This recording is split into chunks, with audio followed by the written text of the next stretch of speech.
As a nomadic and a merchant society, travel and exploration was fundamental to the Arab way of life. In addition, with the birth of Islam in the 7th century, the Quran required every able-bodied Muslim to undertake a pilgrimage to Mecca at least once in their lifetime. The growth and vast extent of the Islamic Empire meant that scholars, traders, sailors and pilgrims travelled extensively. Their descriptions of the lands they travelled to grew in volume and detail, resulting in the most comprehensive mapping the world had ever seen. One of the most captivating Muslim explorers of this time was Ibn Battuta, who set out from Tangier in Morocco for Mecca at the tender age of 21 years. He had no idea at the time how this journey would direct the course of his life. A journey that was meant to last 16 months turned into an adventure that lasted almost 3 decades. In this time he travelled 120,000 kilometres, traversed 42 different countries, and worked as a judge and advisor for sultans and emperors. In 1354, he returned home to Tangier with amazing stories of distant and exotic places.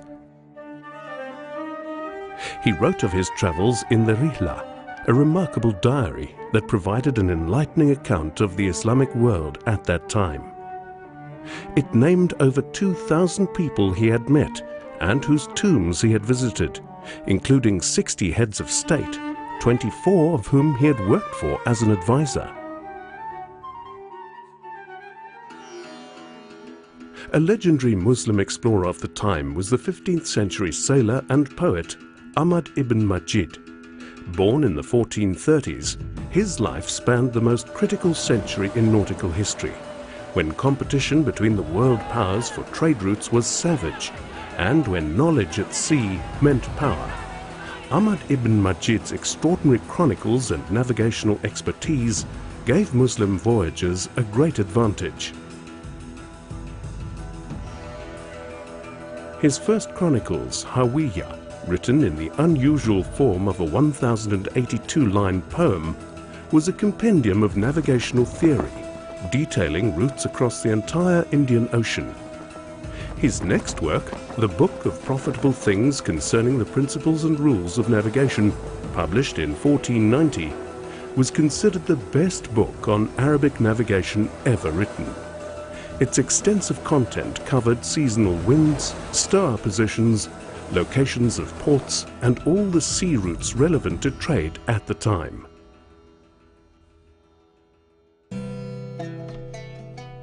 Perhaps the greatest Muslim cartographer was Piri Reis. Born in Gallipoli in 1465 into a family of sailors, Piri Reis spent most of his life at sea, serving as admiral of the Ottoman fleet and leading the naval force against the Portuguese in the Red Sea and the Indian Ocean. He created the earliest existing map of the Americas, which he compiled from a collection of 20 maps, including charts designed by Christopher Columbus. It is so accurate that it can still be used today. He also wrote the Book of Navigation, regarded as the definitive work on navigation at the time. And from his extensive voyages throughout the coastal regions of the Mediterranean Sea, Reis compiled his Kitab-i-Bariyeh, a famous nautical handbook. This handbook provided accurate geographical descriptions of the area as well as detailed sea charts. Described as a tall, handsome man with the stride of a tiger, the Muslim Chinese Admiral Zheng He commanded not only the respect of an emperor, but also nearly 30,000 seamen, and one of the greatest fleets of ships of all time. Born as Mahi in Kunming in 1371 to a Muslim family, he was captured by Chinese warriors of the Ming Empire. Soon afterwards, he was placed in the service of Prince Zhu Di, who, on becoming emperor, appointed Mahi as admiral of the imperial fleet and awarded him the title Zheng He. To fulfill the emperor's ambitions, Zheng He assembled a fleet of unheard-of proportions. The ships were able to spend months, even years, away from home, sustaining the 28,000-strong crew that it carried. This fleet consisted of a variety of specialized ships, including mighty treasure ships, which, at more than 3,000 tons displacement and 1,000 passenger capacity, dwarfed the vessels of later European explorers. Zheng He completed 6 voyages between 1405 and 1433. He brought back treasures from places far and wide, and his voyages were central to the development of Islam in Indonesia and Malaysia. He died on his return from his 7th voyage.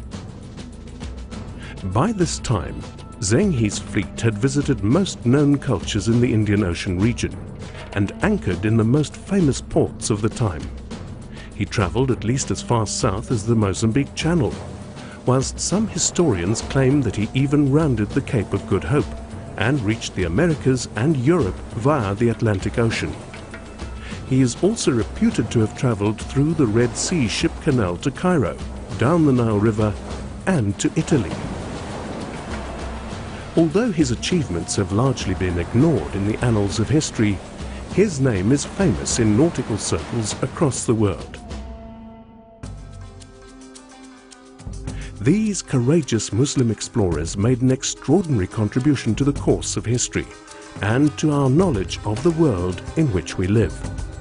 They established friendly diplomatic and trading relationships with people of many countries and paved the way for the age of exploration that would follow.